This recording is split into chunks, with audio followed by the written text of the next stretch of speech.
Hospitals are supposed to be places of healing. Bright lights, white walls, the promise that someone, somewhere, is watching over you. But when the lights go out, when the hallways stretch longer than they should, and when the night shift grows quiet enough for you to hear footsteps that don't belong to anyone living, that's when hospitals reveal what they're really hiding. Tonight's stories come from people who went into these buildings seeking help. Some were patients, some were nurses, some were just visiting. None of them expected what was waiting for them after midnight. Because in the cold, echoing corridors of a hospital, not every heartbeat belongs to the living. These are 3 disturbing, true hospital horror stories. Night shift changes a person. You stop measuring time in hours. You measure it in beeps, footsteps, and how long it takes for the caffeine to stop working. By the time I got assigned to East Wing, 3rd floor, I had already worked 12 nights in a row. My eyes burned constantly. My hands moved on instinct rather than thought. And my emotions, they felt wrapped in cotton. I was tired enough to ignore fear, which is probably why I didn't question the assignment. Room 306.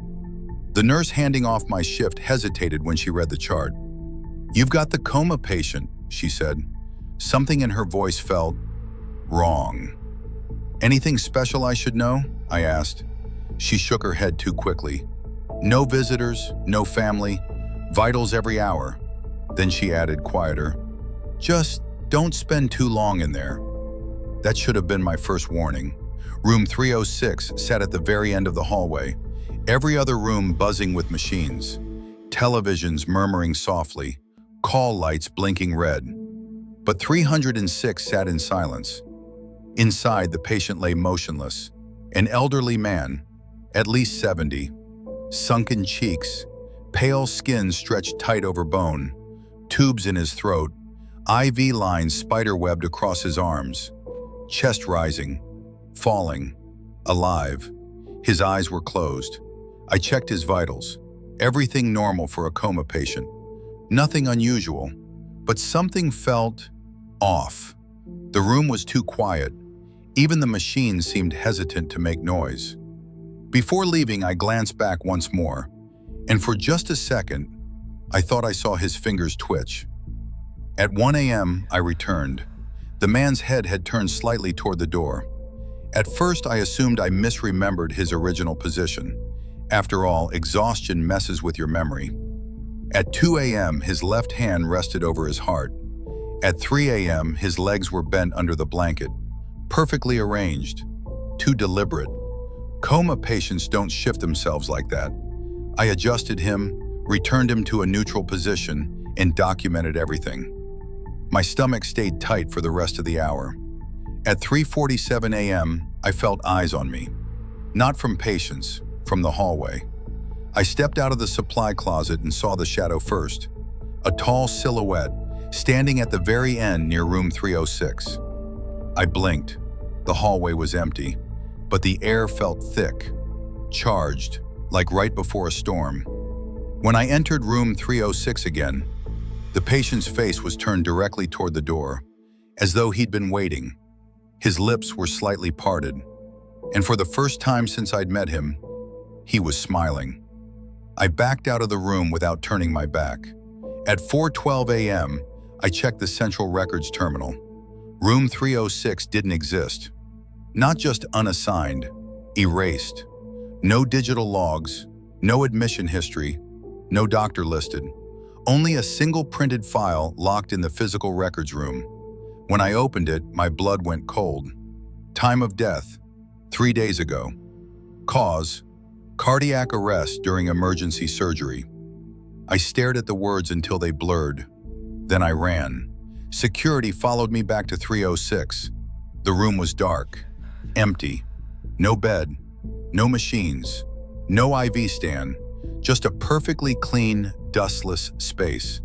But on the wall, behind where the bed had been, there were handprints, pressed into the paint, from the inside. Later that morning, after my shift ended, the head nurse pulled me aside. Her voice trembled. That room used to be an operating overflow, she said, years ago, during a blackout. They lost power mid-surgery. The backup generator failed. The patient never woke up. But the heart monitor, it never flatlined. I quit 2 weeks later, but sometimes, at night, when everything is quiet, I still hear the slow beep of a machine that isn't there anymore. And I swear, something is still waiting in room 306. If you work security long enough, you stop believing in danger. That might sound strange, but it's true. The real threats come early in the job. Drunk visitors, drug seekers, grieving relatives who don't want to leave. After years of that, your brain stops reacting to shadows and empty hallways. So when they reassigned me to Pediatric Wing C for overnight patrol, I thought it would be the easiest money of my life. No visitors after 9 p.m., no children allowed past 10. One long, silent hallway. The only odd thing? The camera outside room 214 kept malfunctioning every night at exactly 2:17 a.m. static. Heavy distortion, then normal again. Same time, every night. Room 214 had been sealed for decades. That's what the nurse supervisor told me. Fire damage from the 70s, she said casually, signing a clipboard. Kids didn't make it. Easier to close it than renovate. I asked why the camera was still active. She avoided my eyes. Just protocol. People lie differently when they work in hospitals. Not loud lies. Quiet, tired ones. My patrol at 1:45 a.m. was normal. Lights dimmed, the hum of ventilators echoing through the walls. Fluorescent bulbs buzzing like dying insects. At 2:16 a.m., I stood directly beneath the camera monitor. 2:17, the screen exploded into static. Not digital static, analog static, like an old television with no signal. Then something moved behind the interference, small, low to the ground. The static flickered off. The hallway was empty, but the door to room 214 was open. That door had not been opened in over 40 years. I should have called it in. But curiosity is a quiet disease. I stepped closer. The air around the doorway was colder than the rest of the hall, by a lot. My breath fogged. Inside, moonlight spilled through shattered blinds. Dust hung frozen in the air. And then, bounce. A soft, rubbery impact. Bounce. Rolling across the floor, a child's ball, moving on its own. The room looked wrong. Too intact. No fire damage. No soot. No melted walls. Instead, tiny hospital beds lined the walls. 5 of them. Each neatly made. Each with a name stitched into the sheet. But there were no names. Just burn marks where the letters used to be. The ball rolled to a stop at my feet. I picked it up with shaking hands. It was warm. As I turned to leave, the radio mounted to the wall crackled alive. Static. Then, a voice. Soft. Wet. Childlike. "Hey!" My blood turned to ice. "Can you help me?" The voice came from everywhere and nowhere. The windows fogged from the inside. One small handprint pressed against the glass. Then another. Then another. Tiny fingers sliding downward as if something was being dragged away. I dropped the ball. It bounced once and rolled back into the darkness of the room. I ran. Security laughed at me until we rewound the tape. 2:16 a.m. normal. 2:17 static. 2:18 no static. No open door. Just me, standing in front of the camera, screaming at an empty hallway. There was no ball, no room, just me. I tried to quit. They told me the footage backed up nothing I was claiming. No incident, no proof. So they put me back on shift. Same hallway, same camera, same time. At 2:17, the static returned. But this time, the camera didn't cut back. It kept recording. Inside the static, I saw children, burned silhouettes, missing faces, hands reaching toward the lens. And at the very back of the frame, a taller shape, nurse's uniform, mouth stretched too wide.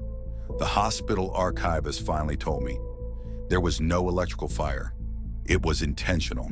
A nurse sedated the ward, locked the doors, and lit the fire herself. She listened to their screams through a radio. Every night at 2:17 until she hung herself in 2:14. On my final night, I didn't fight it. When 2:17 came, I opened the door. The children stood inside, whole now, unburned, watching me. One stepped forward and whispered, "You're on fire too." The room ignited. They found my uniform outside the ward. No burns, no body, just soot on the walls and 5 fresh handprints on the glass, waiting. Every hospital has a moment when the night feels wrong. Not quiet, wrong. That moment came for me at 3:11 a.m. I was a third-year surgical resident, overworked, underpaid, and permanently sleep-deprived. I had just finished closing an appendectomy when my pager vibrated. Emergency surgery, OR4. No chart attached. That was unusual. Every patient has a chart, even the unresponsive ones, even the unknown ones pulled from wreckage or alleyways. But this message had nothing, just a location, just a command. The corridor to OR4 was cold, not metaphorically, physically. My breath fogged in the air as I walked. The operating room doors were already open. Inside, the entire surgical team stood in place, perfectly still. The anesthesiologist stared at the heart monitor. The nurse held clamps she wasn't passing. The attending surgeon faced the operating table with his back to me. No one acknowledged my presence. The patient lay beneath surgical drapes, motionless. Alive, according to the monitor. But the rhythm was wrong.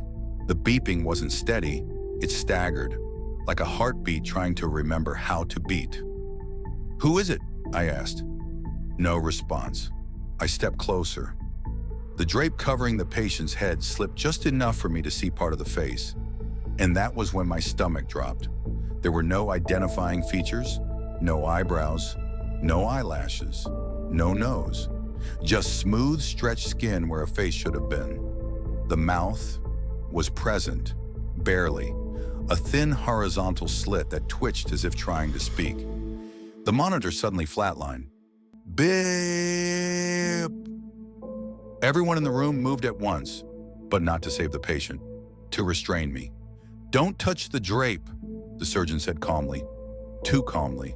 The anesthesiologist injected something into the IV. The heart monitor roared back to life, but the patient wasn't breathing. The chest rose anyway, like something else was inflating it from inside. I backed away and felt resistance. My hands were stuck, not restrained, not tied, sewn. Thick black sutures ran from my palms, into the patient's skin. I screamed. No one reacted. The surgeon finally turned toward me.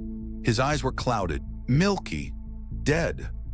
"We begin where you end," he said. They forced me forward. The patient's chest cracked open on its own, not cut, opened, ribs unfolding like fingers. Inside, there were organs, but none of them were human. The heart pulsed backward. The lungs writhed like wet sacks of worms. The stomach opened and closed like a breathing mouth. And at the center, a second rib cage, smaller, nested inside. As the inner rib cage spread apart, I saw something that destroyed me. A human heart, beating, normal, frightened, attached to veins that felt familiar, because they were mine. The surgeon looked at me and whispered, "You're late."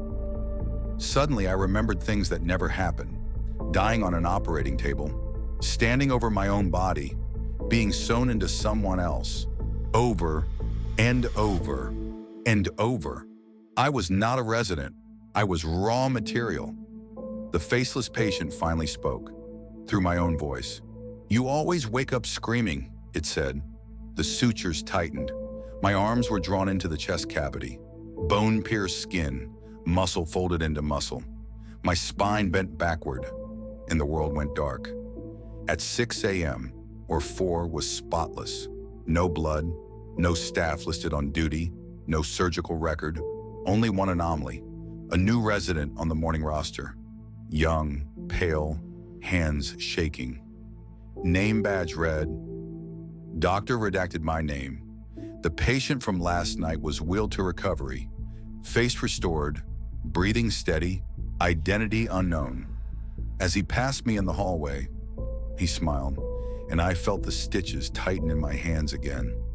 Sometimes during quiet procedures, I feel my heart misbeat, not stop, not falter, just stutter, like it's remembering something it isn't supposed to. And every night at 3:11 a.m., my pager vibrates. Emergency surgery, OR4, no chart attached. Hospitals never truly sleep. Even in the quietest hours of the night, something is always moving. A cart rolling down a hallway, a monitor beeping in an empty room, a shadow passing behind a frosted glass door. Some people walk out of hospitals cured, others walk out changed, and some never leave at all. So if you ever find yourself awake in a hospital after midnight, listening to the distant echo of footsteps that don't belong to any nurse, just remember, not everyone wearing a patient band is still alive. Good night.